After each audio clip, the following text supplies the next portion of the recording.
من الشیطان الرجیم بسم اللہ الرحمن الرحیم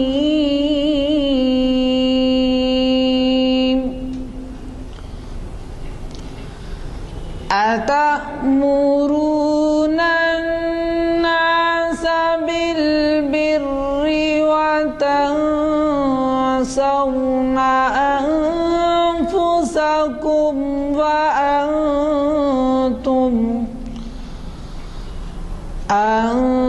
أنفسكم وأنتم تتلون الكتاب أفلا تعقلون واستعينوا بالصبر والصلاة وإنها لكبيرة إلا على الخاشعين صدق الله. معزز سامعین، السلام علیکم ورحمۃ اللہ وبرکاتہ۔ محفل اقبال شناسی کی 726ویں نشست میں آپ کا دلی خیر مقدم ہے۔ یہ نشست مسجد عالیہ کے کانفرنس ہال میں آج بتاریخ 11 ستمبر 2013 مطابق 4 ذیقعدہ منعقد ہو رہی ہے۔ ابھی آپ نے خوش الحان حافظ و قاری جناب عرفان احمد صاحب سے قرأت کلام پاک سننے کا شرف حاصل کیا۔ آج کے مقرر عالی جناب ڈاکٹر عقیل ہاشمی صاحب کے تعارف کی چندہ ضرورت نہیں، کیونکہ جناب والا سے آپ سب بخوبی واقف ہیں۔ یہ ماہر اقبالیات، سابق صدر شعبہ اردو جامعہ عثمانیہ ہیں اور ہماری پچھلی کئی نشستوں کو مخاطب کر چکے ہیں۔ آج کا عنوان کلام اقبال میں مقتدر شخصیتوں کے تذکرے ڈاکٹر صاحب کا منتخب کردہ ہے۔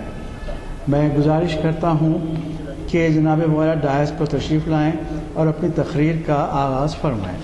پیش کر رہا ہوں۔ جی ٹائم کم اس لیے میں کر رہا ہوں۔ تیری سپر عشق ہے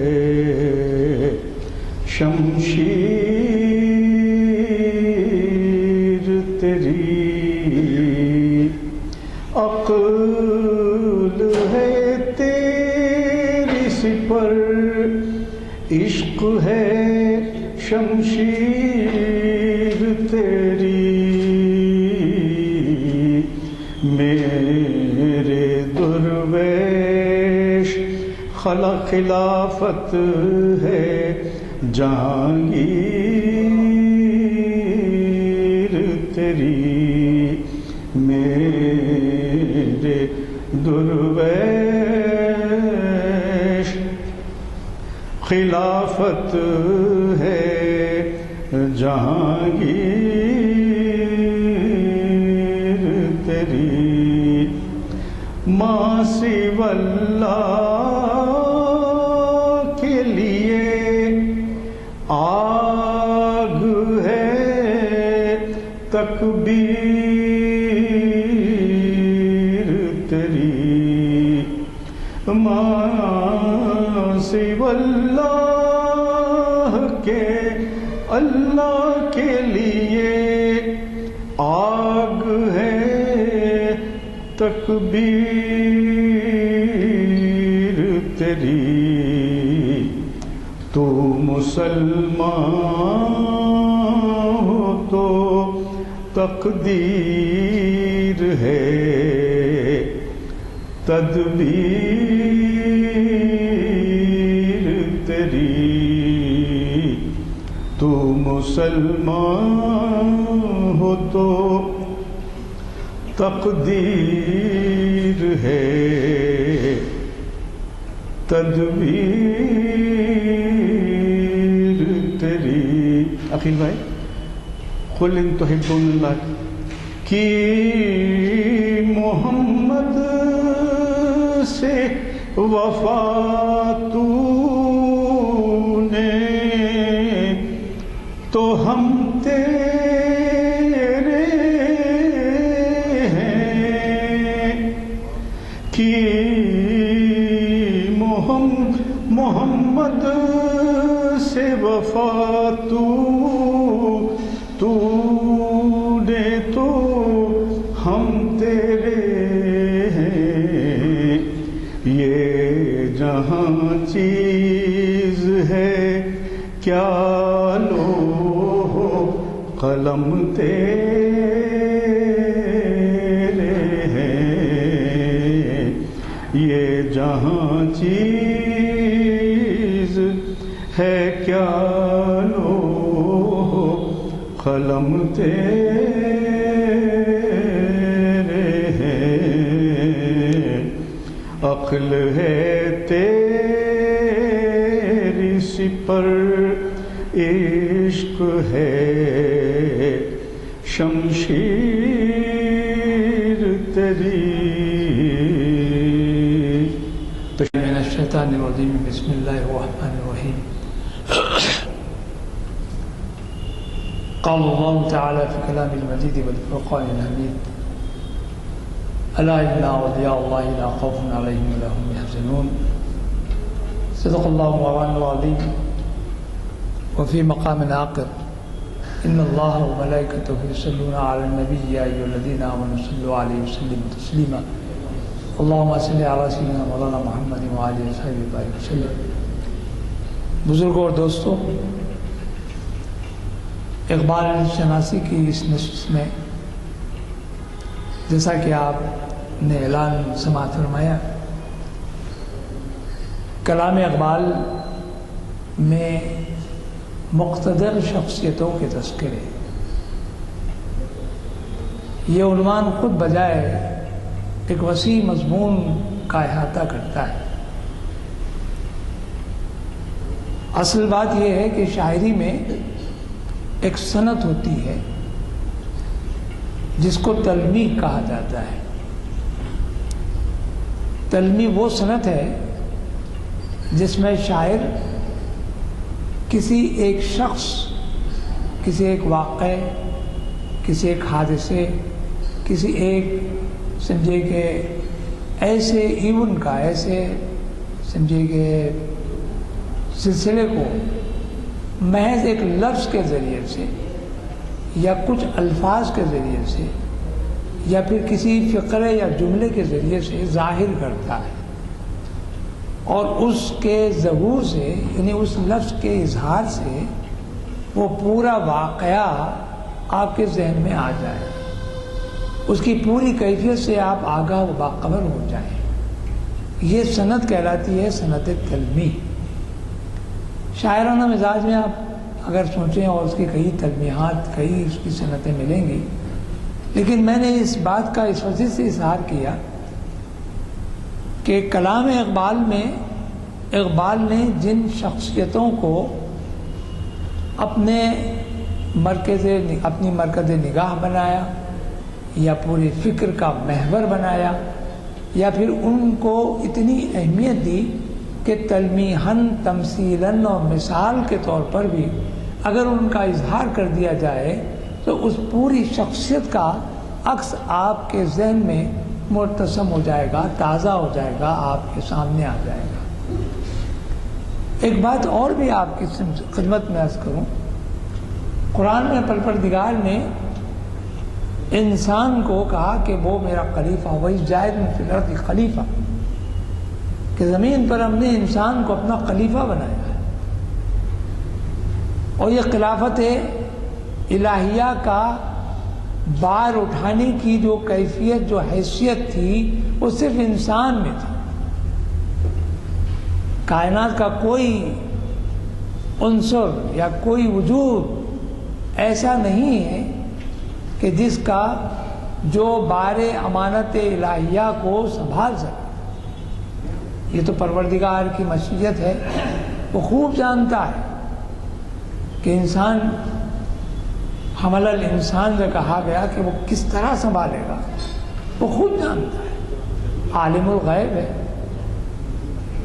یہاں میری مراد یہ ہے کہ اللہ نے انسان کو جب خلیفہ بنایا تو خلافت کا جو بار ہے، خلافت کی جو عظمت ہے، خلافت کی جو رفعت ہے، خلافت کی جو اہمیت ہے، ان سے بھی عہدہ برا ہونے کی کیفیات بھی انسان کے اندر رکھی گئی۔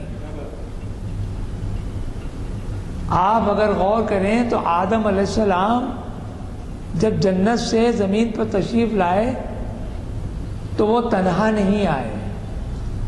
اب آپ کہیں گے کہ ہاں تنہا نہیں، ماما اماں ہوا بھی تھی، یہ میری مراد نہیں ہے، وہ تو ہیں۔ آدم محض آدمیت کو لے کر زمین پر نہیں آئے، بلکہ خلافت کا بار بھی اٹھائے کر لیا ہے۔ عقل و دانش، فکر و تدبر، قوت و جبروت اور کیا کیا کیفیتیں تھیں، ان سب کے ساتھ وہ زمین پر تشریف لائے، اور پھر اس کے خلیفہ کے مصداق کہلائے، اور فوائز جائز فی الارض خلیفہ کا صحیح معنی میں اپنا ایک ادراک سامنے رکھا۔ آج انسانیت پریشان ہے۔ یہ بار امانت کس کے حوالے کی گئی تھی؟ وہ خود اپنے آپ کا بار کسی اور پر ڈالنے کی کوششوں میں لگا ہوا ہے۔ مجھے اس سے مطلب نہیں ہے۔ میرا آج کا موضوع ہے اقبال کے کلام میں شخصیتیں، اور وہ بھی مقتدر شخصیتیں۔ یہاں ایک بات آپ کے ذہن نشین کروں کہ حیت ہوتی ہے، حیت کے معنی شکل و صورت، ساخت، جسم کی ابعاد، چوڑائی، چکلائی، اونچائی، بلندی، پستی، یہ ساری چیزیں حیت کہلاتی ہیں۔ جیسا ایک لفظ ہے، لفظ اگر حیت ہے تو معنی اس کی روح ہے، تو لفظ کو معنوں سے جدا نہیں کیا جا سکتا۔ اسی طرح حیت سے بھی معنی کو جدا نہیں کیا جا سکتا۔ اگر ایک حیت کا نام انسان رکھا گیا تو اس کے کچھ معنی بھی ہوئے، یعنی اس میں انسانیت ہے، اس میں آدمیت ہے، اس میں شیطانیت بھی ہوگی، کیونکہ تضاد ہی سے تعارف ہوا ہے اشیاء کا، تضاد ہی سے تعارف ہوا ہے اشیاء کا۔ جو بے خبر ہیں علم سے خوشی سے دور رہے، جن کو خوشی نہیں معلوم ان کو غم کیا معلوم، اور اگر کسی کو غم کا احساس ہے تو اس کو خوشی کا بھی احساس ہوگا۔ خیال کیجئے کہ دنیا میں جتنی اشیاء ہیں وہ اپنی ضد سے پہچانی جاتی ہیں۔ بلندی کو پستی سے پہچانیے، سیاہی کو روشنی سے پہچانیے، طاقتور کو کمزور سے پہچانیے، سفید کو سیاہ سے جانیے، نیکی کو بدی سے جانیے، تو معلوم ہوا کہ انسانیت کو بھی شیطانیت سے جانیے۔ معلوم ہوا کہ تضاد انسان کا وصف نہیں بلکہ اس کی حیت میں داخل ہے۔ تو حیت معنی سے جدا نہیں ہو سکتی، اور معنی حیت سے جدا نہیں ہو سکتے۔ گو کہ یہ دونوں چیزیں الگ الگ سمجھ میں آتی ہیں، لیکن دونوں کی ایک جائی نمائندگی کرتی ہے، ترجمانی کرتی ہے انسانیت کی۔ اس تمہید کے بعد اقبال کے کلام پر آئیے اور میری پہلی والی گفتگو پر غور کیجیے کہ تلمیح کہ شاعر نے ایک صنعت کا استعمال کیا، اور اس صنعت کے ذریعے سے اس بات کا اظہار کیا کہ وہ جو کچھ کہے گا، جس بارے میں کہے گا، اس کا اگر ایک لفظ بھی استعمال کر لیتا ہے تو اس کی تمام کیفیات سے آپ آگاہ و باخبر ہو جائیں گے انشاءاللہ العزیز۔ اس پر آپ غور کیجئے، کلام اقبال خواہ وہ اردو ہو کہ فارسی کا چلن کم ہو گیا ہے، بلکہ اب تو عالم یہ ہو گیا ہے کہ من دانم فاعلات، مجھے نہیں معلوم کہ کیا فاعلات ہیں، ہماری محفل میں الحمدللہ ثم الحمدللہ بر صغیر ہند و پاک کے بہت بڑے شاعر پروفیسر کلیم حاجی صاحب تشریف فرمائے ہیں۔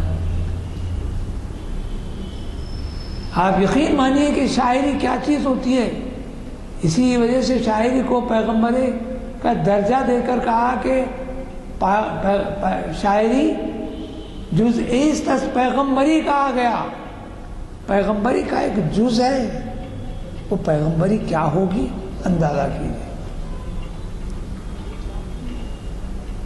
کوئی اندازہ کر سکتا ہے اس کے زور بازو کا، نگاہ مرد مومن سے بدل جاتی ہیں تقدیریں۔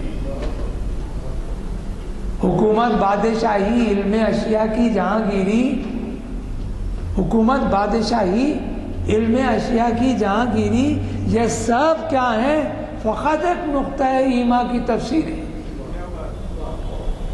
آپ دیکھیے، میں نے ایک مومن کا، ایک کیفیت کا، مومن کے پیکر کا ایک حوالہ بکلام اقبال ہی دیا، لیکن آپ کے ذہن میں ایک حیولہ، ایک حیت مومن کی سامنے آ گئی کہ مومن کیا ہوتا ہے، مومن کی کیفیت کیا ہوتی ہے۔ اقبال، اسی وجہ سے اقبال نے ایک حدیث شریف میں ہے، سرکار دو عالم صلی اللہ علیہ وسلم کا ارشاد ہے، علماء امتی کا انبیاء بنی اسرائیل، میری امت کے علماء، میری امت کے علماء بنی اسرائیل کے پیغمبروں کے برابر ہیں۔ بنی اسرائیل کے پیغمبروں میں موسیٰ علیہ السلام بھی ہیں، یعقوب و عیسیٰ بھی ہیں، جی یوسف و شعیب بھی ہیں، ایسے جلیل القدر پیغمبر ہیں۔ اور پروردگار کے اس منشے کو حضور اکرم صلی اللہ علیہ وسلم کی حدیث سے یوں ثابت ہو رہا ہے کہ علماء امتی کا انبیاء بنی اسرائیل، کہ میری امت کے علماء بنی اسرائیل کے پیغمبروں کے مماثل ہیں، برابر ہیں۔ بھلا سمجھ میں آنے والی بات نہیں آتی، لیکن میں آپ کو اس مثال کو دیتے ہوئے آگے بڑھوں گا کہ اقبال نے اپنے کلام میں کیسی کیسی مثالوں کے ذریعے سے شخصیتوں کو ابھارنے کی کوشش کی ہے، اور وہ شخصیت، اچھا یہ شخصیت خود کیا ہوتی ہے غور کر لیجیے۔ اگر ہم جسمانی پیمانے پر غور کریں تو معلوم ہوگا کہ شخصیت 2 ہاتھ 2 پیر، آنکھ ناک، سمجھدار رکھنے والا، عقل رکھنے والا، فکر رکھنے والا، صالح ہو فکر یا غیر صالح ہو یہ الگ بات ہے، لیکن عقل رکھنے والا، فاتر العقل آدمی ضرور ہوگا، انسان نہیں ہوگا۔ آدمی پیدا ہوتا ہے، انسان بنتا ہے، یہ بھی یاد رکھیے۔ آدمی پیدا ہوتا ہے، انسان بنتا ہے۔ غالب نے کہا ہے، بس کے دشوار ہے ہر کام کا آسان ہونا، آدمی کو بھی میسر نہیں انسان ہونا۔ اور پھر انہی کے شاگرد رشید حاجی صاحب نے کہا کیا کہ آدمی کو بھی میسر نہیں انسان ہونا، کہ حالی نے کہا، دیکھیے فرشتے سے بہتر ہے انسان بننا، جزاک اللہ، مگر اس میں لگتی ہے محنت زیادہ۔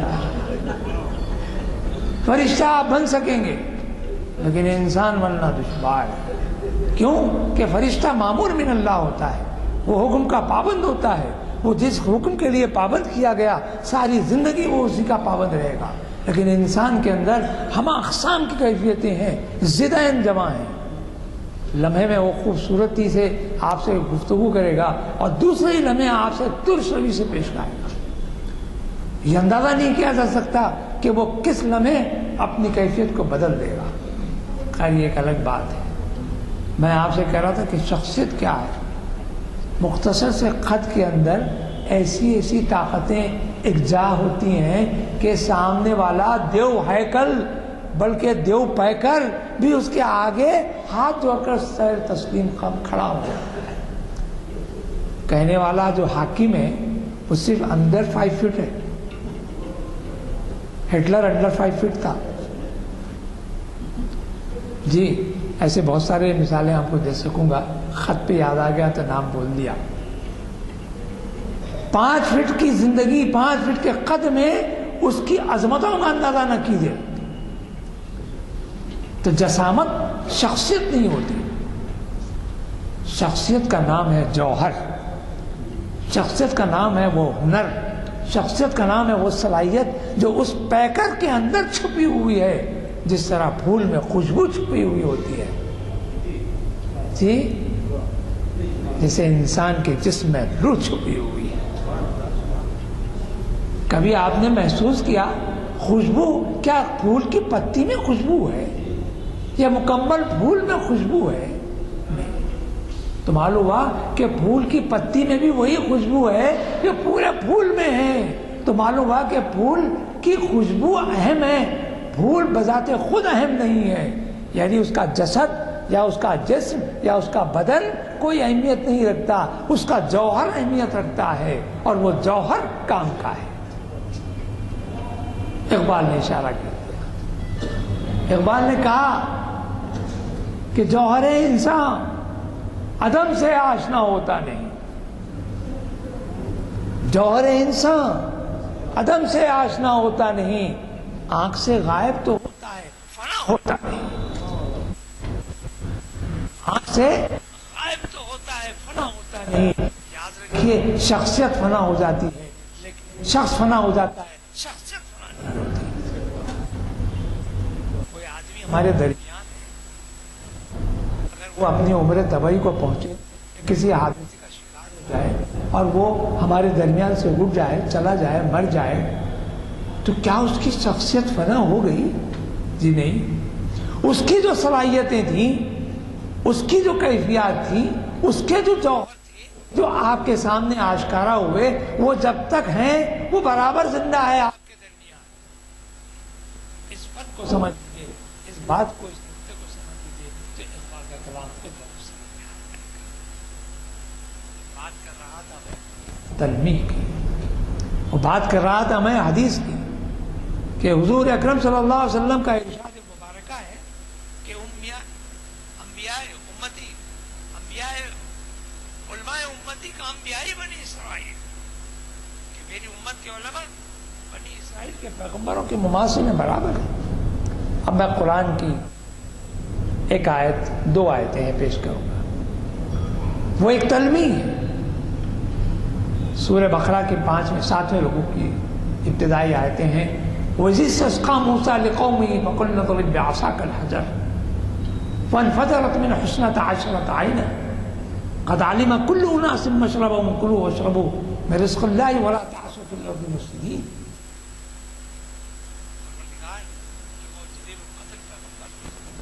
جن کا نامی حضرت موسیٰ ہے، جو بنی اسرائیل کے پیغمبر ہیں. بنی اسرائیل کی قوم نے ان سے اس بات کا اظہار کیا کہ موسیٰ ہمارے پورے قبیلے پانی سے پیاس سے پریشان ہیں، جاؤ اپنے پروردگار سے. جیسے وہ ان کے پروردگار نہیں تھے، موسیٰ علیہ السلام کے پروردگار ہیں. موسیٰ علیہ السلام تو پروردگار کے مخرب بندے، مبعوث کردہ پیغمبر ہیں جو امت کی رہبری کے لیے آئے ہیں. ان سے کہتی ہے وہ امت بنی اسرائیل کی، جاؤ اپنے مولا، اپنے پروردگار سے ہمارے لیے پانی کے چشموں کا انتظام کرو. ہاں یہ بات بھی یاد رہے، ہمارے 12 قبیلے ہیں، ہر قبیلے کے لیے ایک الگ چشمہ چاہیے. پروردگار کا وَإِذِ اسْتَسْقَىٰ مُوسَىٰ لِقَوْمِهِ فَقُلْنَا اضْرِب بِّعَصَاكَ، فَقُلْنَا اضْرِب، کہا گیا مارو، بِعَصَاكَ الْحَجَرَ، پتھر پہ دے مارو. موسیٰ علیہ السلام کے عظیم معجزات میں یہ معجزہ مشہور ہے کہ جب پتھر پہ مارا جاتا ہے عصا کو، پانی نکل پڑتا ہے. اور موسیٰ علیہ السلام کا وہ معجزہ بھی آپ کو یاد ہے کہ جب پانی پہ مارا جاتا ہے تو خشکی برابر ہو جاتی ہے. تضاد، ذرا غور کر لیجیے. ضد، ارے معجزہ تو اسی کو کہتے ہیں نا کہ جہاں عقل عزیز آ جائے. وہ بھی انسانی عقل. ارے بھائی غور کرنے کی بات ہے میرے بزرگوں دوستو. خدا کی دی ہوئی عقل سے خدا کو سمجھنے چلے ہیں. انا للہ و انا الیہ راجعون. ارے اس کی دی ہوئی عقل سے اس کو سمجھنے چلے ہیں, اس کی قدرت کا احاطہ کرنا چلے ہیں آپ. ارے اس کی دی ہوئی عقل سے عاجزی تو وہی شروع ہو جانی چاہیے کہ پروردگار کی عظمتوں کا اظہار تو اپنی عاجزی فروکنی انکساری میں ہے, اور یہی سب سے بڑی دولت ہے. اور چہ جائے کہ آپ اس کی قدرت کے مظاہرے میں, اس کی تلاش میں اس کو سمجھنے چلے ہیں. میں اکثر یہ شعر کسی بزرگ کا یاد آ جاتا ہے کہ تو دل میں تو آتا ہے سمجھ میں نہیں آتا. تو دل میں تو آتا ہے سمجھ میں نہیں آتا. میں جان گیا بس تیری پہچان ہی ہے. خدا کی پہچان تو یہ ہے کہ وہ دلوں میں آتا ہے, سمجھ میں نہیں آتا. دل بہت بڑا مقام ہے, عرش اللہ تعالیٰ کہا گیا. خیر, قرآن کی وہ آیت کو میں نے آپ کے سامنے تلاوت کی ہے. تو پروردگار کے پیغمبر نے جب معجزے کے طور پر عصا دے مارا پتھر پر, تو پھر کیا ہوا؟ 12 چشمے, عشرۃ عینہ, عشر کہتے ہیں 10 کو, عین کہتے ہیں 2 کو, 12 چشمے پھوٹ پڑے. تفاسیر اٹھا کے دیکھ لیں. اور ادھر اقبال کا شعر سنا دیتا ہوں. اقبال نے کیا کہا؟ 1000 چشمے تیری سنگ راہ سے پھوٹے. وہاں 12 چشمے ذہن میں رکھیے, وہاں 12 چشمے ہیں. یہاں کہہ رہے ہیں اقبال 1000 چشمے تیری سنگ راہ سے پھوٹے اور خودی میں ڈوب کے ضرب کلیم پیدا کر. وہ خودی کیا ہے؟ خود شناسی ہے. خود شناسی کیا ہے؟ خدا شناسی ہے. خدا شناسی کیا ہے؟ محبت رسول کا اظہار ہے. ابھی ہمارے دوست محترم روح صاحب نے وہ آیت کی طرف اشارہ کیا کہ قل ان کنتم تحبون اللہ فاتبعونی یحببکم اللہ یغفر لکم ذنوبکم. کیا ہے؟ شرط ہے, مشروط. اس آیت میں شرط خاص طور پہ دیکھیے, اتباع کی شرط ہے. فاتبعونی, میری اتباع. یا کی ضمیر سرکار دو عالم صلی اللہ علیہ وسلم کی طرف ہے. پروردگار نے کہا کہ قل, کہہ دیجئے نبی محترم, قل ان کنتم تحبون اللہ, کہ اگر تم اللہ سے محبت کرنا چاہتے ہو تو کیا کرو؟ فاتبعونی, میری اتباع کرو. اب اتباع کی منزلیں الگ الگ ہیں, الگ الگ بتایا. الگ کیسی ہوں گی وہ کسی اور موقع سے بتاؤں گا انشاءاللہ, زندگی باقی ہو. اتباع, سرکار کی اتباع کر رہے ہیں تو کیا ہوا؟ فاتبعونی, اس کے ساتھ یہ شرط جب مکمل ہو رہی ہے تو کیا ہوگا؟ فاتبعونی یحببکم اللہ, اللہ بھی تم سے محبت کرے گا.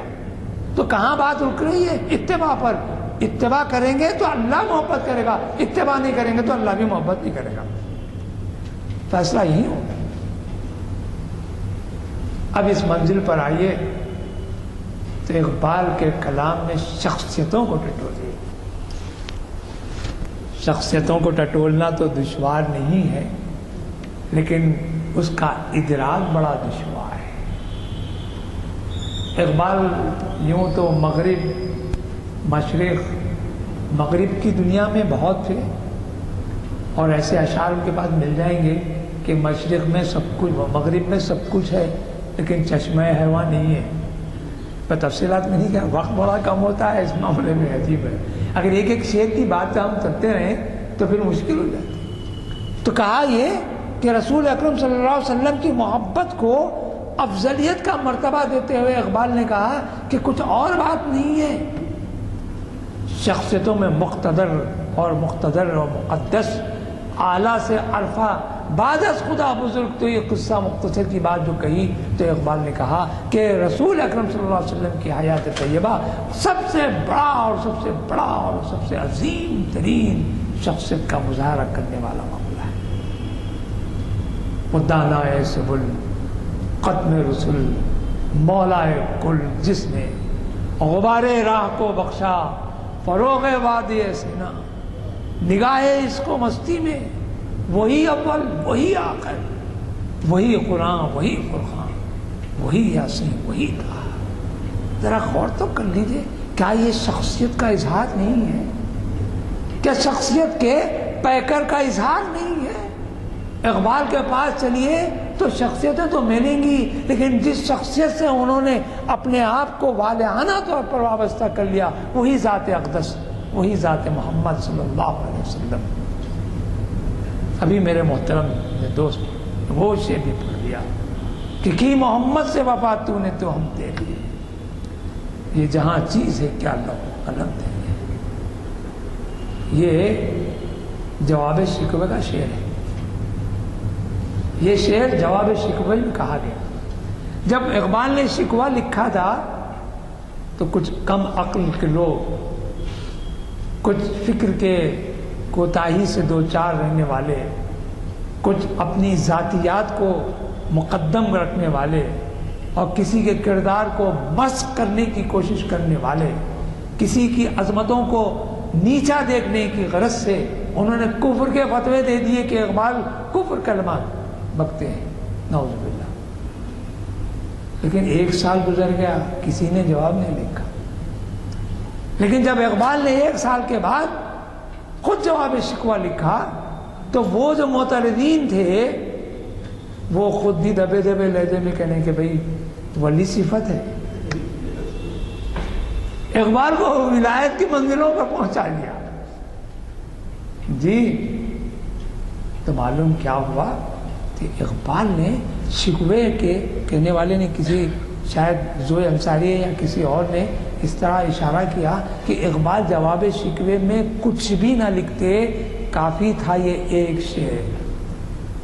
ان پورے اشعار کو جو شکوے میں انہوں نے لکھے تھے اس کے جواب میں اگر یہ ایک شعر لکھ دیتے کہ کی محمد سے وفا تو نے تو ہم تیرے ہیں، اور یہ جہاں چیز ہے کیا لوح قلم، لوح قلم کی منزل تو سامنے کی ہے صاحب۔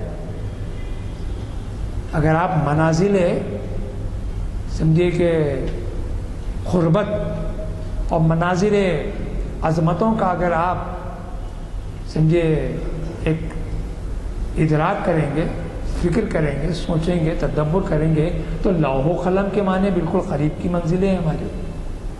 قلم بھی آپ کا ہے، کتاب بھی آپ کی ہے، لیکن یہ منزلیں بہت قریب کی ہیں۔ تو کہا یہ مرادی معنوں میں کہ ساری کائنات آپ کی ہے، اور کیوں نہ ہوگی، خلیفۃ الارض تو آپ ہی ہیں، خلیفۃ اللہ بھی تو آپ ہی ہیں۔ تو یہاں اقبال نے شخصیتوں کا جو انداز اختیار کیا، تلمیحات کو سامنے رکھ کر انہوں نے صاف نقطہ کر دیا کہ میری نزدیک جہاں کئی شخصیتیں ہوں گی وہاں یہ شخصیت بھی خاص ہے۔ کیا کہا انہوں نے کہ در دل مسلم مقام مصطفیٰ است، در دل مسلم مقام مصطفیٰ است کہ آبروئے ماں زنام مصطفیٰ است۔ اگر مسلمان کی کوئی آبرو اس دنیا میں ہے تو بجز سوائے نام محمد صلی اللہ علیہ وسلم کے کوئی آبرو نہیں۔ یہ اقبال ہے۔ اقبال نے اور آگے اقبال کی بات جب آپ فکر کرتے ہیں، کلام اقبال پڑھیں تو ایک بات آپ کے ذہن میں ضرور رہے گی اور رہنا چاہیے، اور وہ ہے حب۔ ابھی جس آیت کا میں نے ذکر کیا اس میں تحبون کا لفظ آیا ہے، محبت کا، اس کا اصل جو ہے روٹ کے نام جو ہوتا ہے وہ ہے حب، محبت، جس کو ہم شاعری میں عشق مراد لے لیتے ہیں، فارسی میں بھی عشق جی۔ اب یہ عشق نہیں آسان،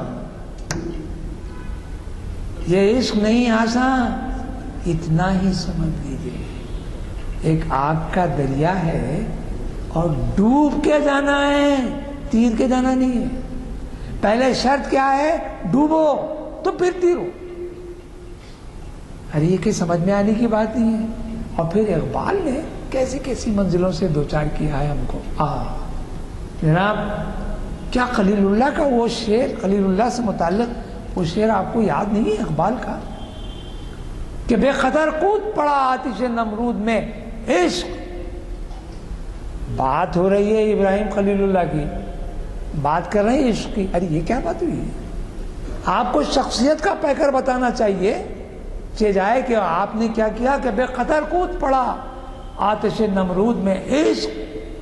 عقل ہے محو تماشائے لبے بام ابھی پریشان ہے ابھی. دیکھیے علم, عشق اور عقل, یہ تین عین بھی یاد رکھیے. علم اپنی جگہ مجرد ہے, وہ کبھی نہ ختم نہیں ہوگا. جیسے مثال کے طور پہ میں نے کہا کہ یہ چیز کیا ہے, یہ آپ کے لیے نامعلوم ہے. جب آپ کے معلوم میں آ جائے اس کا علم ہو گیا, یہ علم ہو گیا تو آپ کو معلوم ہو گیا, علم ختم ہو گیا.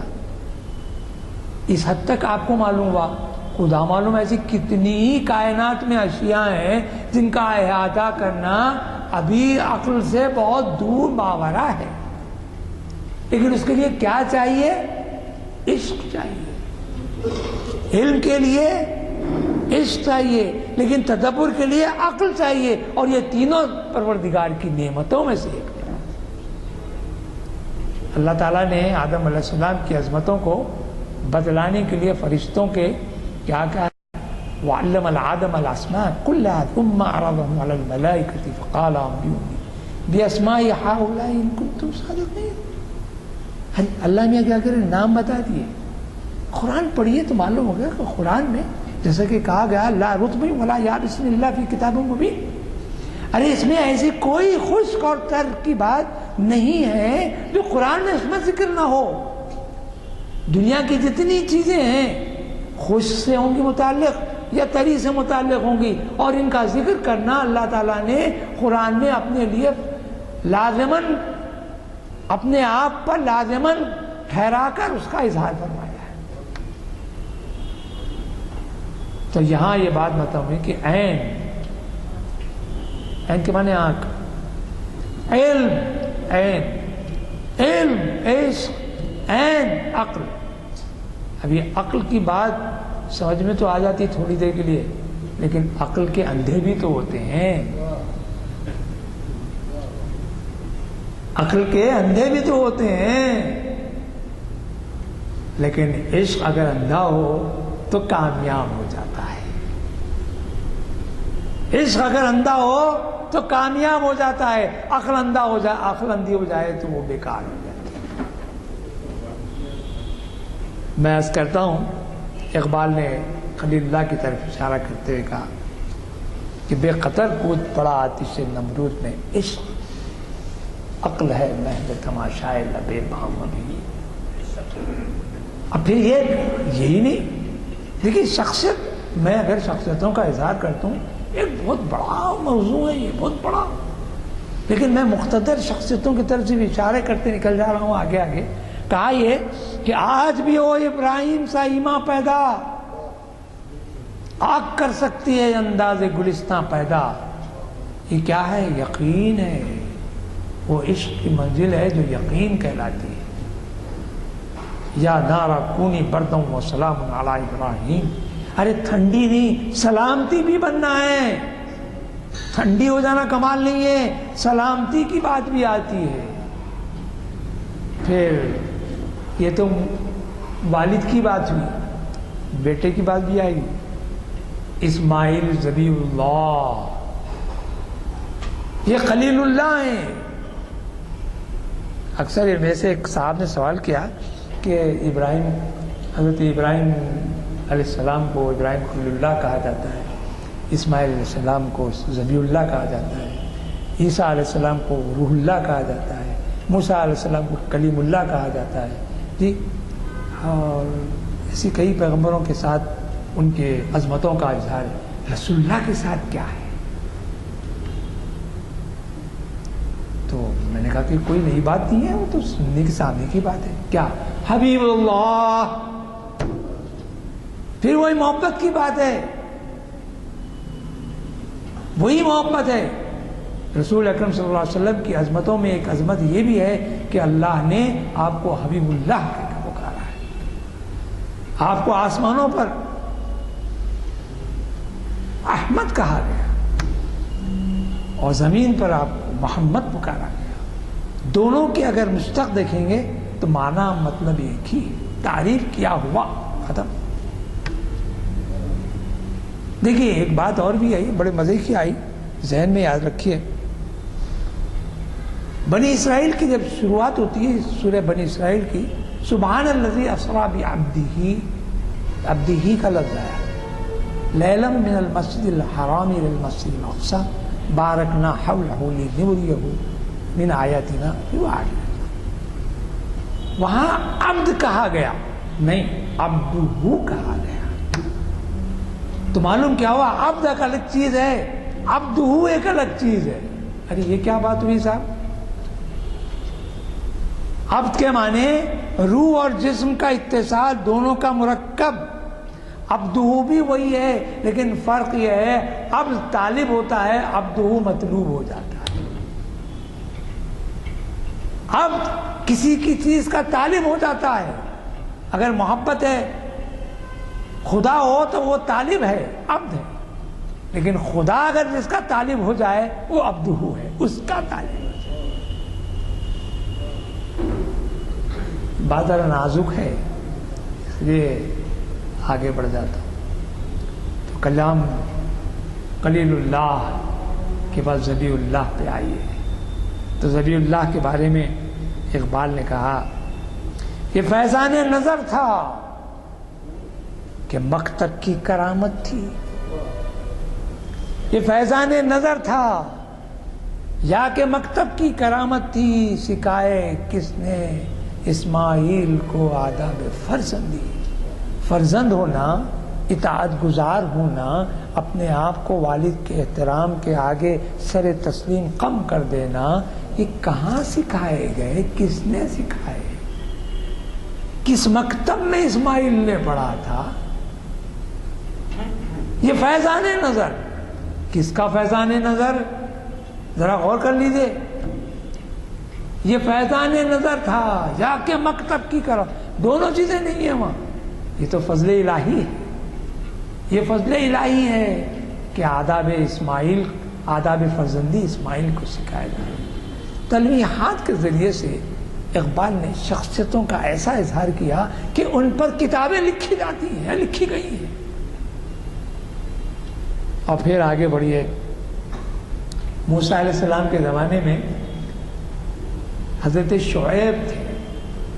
میں یہاں اتفاق سے جب بعد میں اپنے اس موضوع پہ بات کر رہا تھا، غور کر رہا تھا، فکر کر رہا تھا اپنے طور پہ کہ آپ حضرات کی خدمت میں کیا گزارشات رکھوں، تو وہاں صرف میں نے محسوس کیا کہ یہاں مشرق میں خصوصاً اسلامی نقطہ نظر سے اگر میں کچھ شخصیتوں کو ایک جگہ کرتا ہوں تب بھی شاید آدھے گھنٹے پون گھنٹے میں میری بات شاید مکمل ہو جائے. اسی لیے میں نے صرف پیغمبران برحق اور اولیاء کرام اور دیگر ائمہ، محدثین، صحابہ، ان حضرات کے نام اگر میں لے لوں تو شاید وقت نکل جائے گا. لیکن یہاں یہ بتا دوں، صرف دو چار ناموں سے آپ کو اندازہ ہوگا کہ اقبال کے کلام میں جن مقتدر شخصیتوں کا ذکر ہوا ہے وہ کس قدر اعلیٰ درجے کا ہے. اور ایک ایک شخصیت کے پیچھے ایک پوری تاریخ ہے، انسانیت کی تاریخ ہے، ایمانیات کی تاریخ ہے، یقین کی تاریخ ہے. کہا یہ شعیب علیہ السلام جن کو خطیب انبیاء کہا گیا، خطیب الانبیاء کہا گیا، بڑی خطابت تھی. موسیٰ علیہ السلام جب مصر سے نکلے، فرعون کے استبداد اور ظلم سے بچنے کے لیے تو رہے کافی صحارا ریگستان کے بعد ایک مقام پر پہنچے تو وہ شعیب علیہ السلام کا مقام تھا، وہاں کی امت کے آپ پیغمبر تھے. تو وہاں صرف ایک اشارہ انہوں نے کر دیا. کیا کہا کہ اگر کوئی شعیب آئے میسر، اگر کوئی شعیب آئے میسر، شبانی سے کلیمی 2 قدم ہے. شبانی کہتے ہیں چرواہا، چرواہے گری، چرواہ کیا کیا موسیٰ علیہ السلام نے؟ حضرت شعیب سے کہا کہ وہ آپ کی جو صاحبزادی کنویں پر پانی بھر رہی تھی، میں نے ان کے پانی بھیڑ بکریوں کو پانی پلا دیا، اگر میں ان سے نکاح کرنا چاہتا ہوں، اگر آپ مجھے اپنی فرزندی میں دامادی میں لے لیتے ہیں، شرط کیا ہوئی؟ 12 برس یا 14 برس۔ چرواہا شبانی، تو کہا شبانی سے کلیمی 2 قدم ہے، مگر شرط کیا ہے؟ شبانی پہلے کرو۔ جی اقبال دیکھیے کہاں کہاں سے تلمیہ ہاتھ اٹھاتے ہیں، کیسی کیسی شخصیتوں کو ہمارے سامنے آئینہ کر دیتے ہیں، اور پھر آگے بڑھتے ہیں تو پھر لکھتے ہیں۔ خضر کی بات میں کر کے آگے بڑھتا ہوں، ویسے وقت بہت کم ہے۔ خضر علیہ السلام کا معاملہ تو یہ ہے، وہی موسیٰ ہے۔ ایک موقع پر موسیٰ علیہ السلام نے پروردگار سے بڑے ناز سے، کلیمی کا انداز تھا نا، گفتگو کرنے کا ایک محل نکالنا، پروردگارا کیا مجھ سے بھی کوئی لوگ قابل اور مجھ سے بھی بہتر اور مجھ سے بھی اعلیٰ علم رکھنے والے تیری اس دنیا میں موجود ہے؟ سوال ہوا، سوال پیغمبرانہ تھا، عاجزی سے تھا، پروردگار کی اہمیت کو جوش آ گیا۔ کہا کہ موسیٰ اچھا یہ خیال تمہارے ذہن نشین ہے کہ آپ اپنے طور پر اپنے آپ کو قابل سمجھ رہے ہیں علم کی بنیاد پر، تو بہتر یہ ہے کہ ایک مقام بتایا گیا، مرج البحرین یلتقیان، سورہ رحمان پڑھیے تو پتہ لگے گا، جہاں 2 دریا آپس میں ملتے ہیں اس مقام پر جاؤ، ہمارا ایک بندہ بیٹھا ہے، اور کچھ بھی نہیں بتایا، بندے سے ملو۔ کہا موسیٰ علیہ السلام بولے آئیں، اپنے ایک شاگرد، اپنے مرید یوشع بن نون ان کا نام ہے، ان کو لے لیا۔ تفصیل آپ سورہ کہف پڑھ لیجئے، پوری آپ کو معلوم ہے، سب اہل علم کا مجموعہ ہے، صاحبان فکر ہیں، صاحبان اہل نسبت ہیں، محبت ہے۔ موسیٰ علیہ السلام پہنچے، خضر سے ملاقات ہوئی، شرط یہ ہوئی کہ چلو ساتھ ساتھ چلیں گے، اللہ نے جو کچھ بھی مجھے دیا ہے میں آپ کی خدمت میں پیش کروں گا۔ پہنچے، جس کشتی میں بیٹھ کر کنارے پہنچے، دوسرے کنارے کو کشتی میں چھید کر دیا انہوں نے۔ یہ کیا ہوا؟ آگے بڑھ کشتی اتر گئے، جس مقام پر پہنچے وہ وہاں کے لوگ اتنے بے راہ رو نکلے کہ ان کی کچھ آؤ بھگت تو بہت دور کی بات ہے، ان سے سیدھے منہ بات نہیں کیے۔ وہاں آپ نے کیا کیا، ایک دیوار تھی، دیوار تعمیر کرنا شروع کر دی۔ یہ خلاف واقعہ ہو رہی بات۔ تو ایسے 1-2-3 واقعات ہیں۔ اقبال نے اس پورے واقعے کو نام نہیں لیا، نشان نہیں بتایا، موسیٰ علیہ السلام کی عظمتیں نہیں بتائی، خضر علیہ السلام کی کیفیت نہیں بتائی، علم لدنی کا اظہار نہیں کیا، لیکن اپنے تلمیحات کے ذریعے سے، اپنے شعر کے الفاظ کے ذریعے سے انہوں نے اس پورے واقعے کی وضاحت کر دی۔ کہا یہ کشتی مسکین وہ جانے پاک و دیوار یتیم، کشتی مسکین وہ جانے پاک و دیوار یتیم، علم موسیٰ بھی ہے تیرے سامنے حیرت فروش۔ حیرت زدہ ہو گئے موسیٰ علیہ السلام، ارے کیا ہے وہ کشتی مسکین؟ وہی جس میں کیوں تھا؟ یہ تھا کہ کشتی میں سوراخ ہو گیا، لہذا وہ بادشاہ نے اس کشتی کو ہتھیایا نہیں۔ وہ دیوار یتیموں کا خزانہ لیے ہوئے بیٹھی ہوئی تھی، اس خزینے کو، ایک پوری کیفیت کو اقبال نے ایک شعر میں بیان کر دیا۔ اور پھر ایک آخری بات، کافی گفتگو ہے، انشاءاللہ کبھی موقع ملے تو انشاءاللہ میں ضرور عرض کروں گا کہ صاحب اقبال نے حضور اکرم صلی اللہ علیہ وسلم کے عزیز و قریب و محترم جو ساتھی خلیفہ رہے، خلیفہ اول حضرت صدیق اکبر کی کیفیات کو محض ایک شعر میں انہوں نے بتا دیا کہ محبت رسول کیا ہوتی ہے۔ کہا یہ کہ پروانے کو چراغ تو بلبل کو پھول، بس صدیق کے لیے ہے خدا کا رسول بس، اور میں سمجھتا ہوں میرا کلام بھی بس۔ وصلی اللہ تعالی علی خیر خلق محمد وعلی اصحابہ اجمعین۔ برحمتک یا اس وقت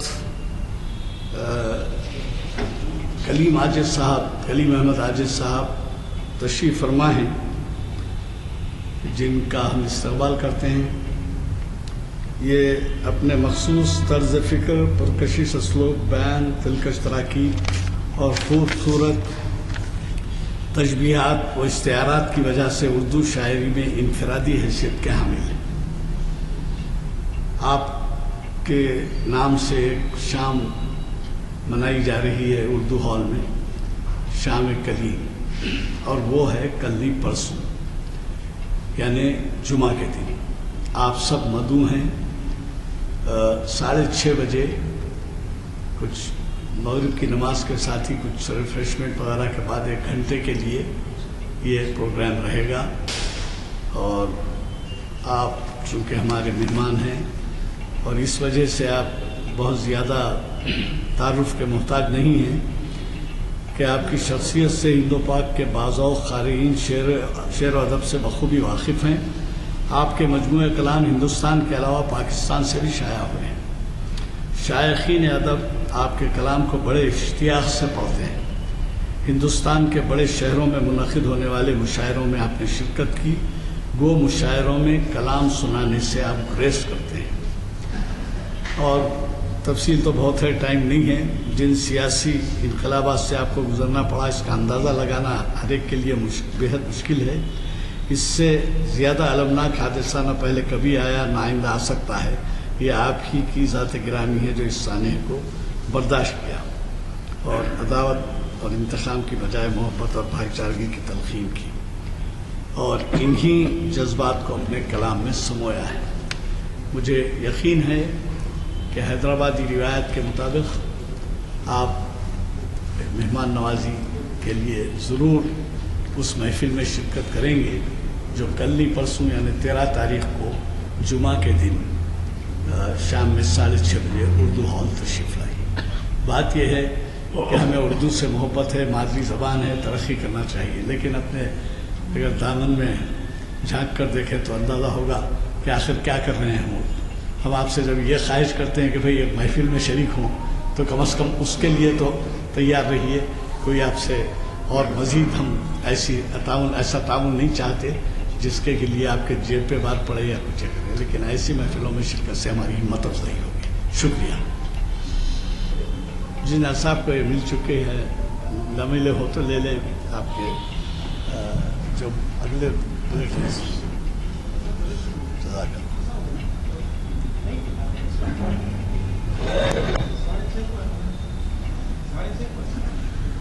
وقت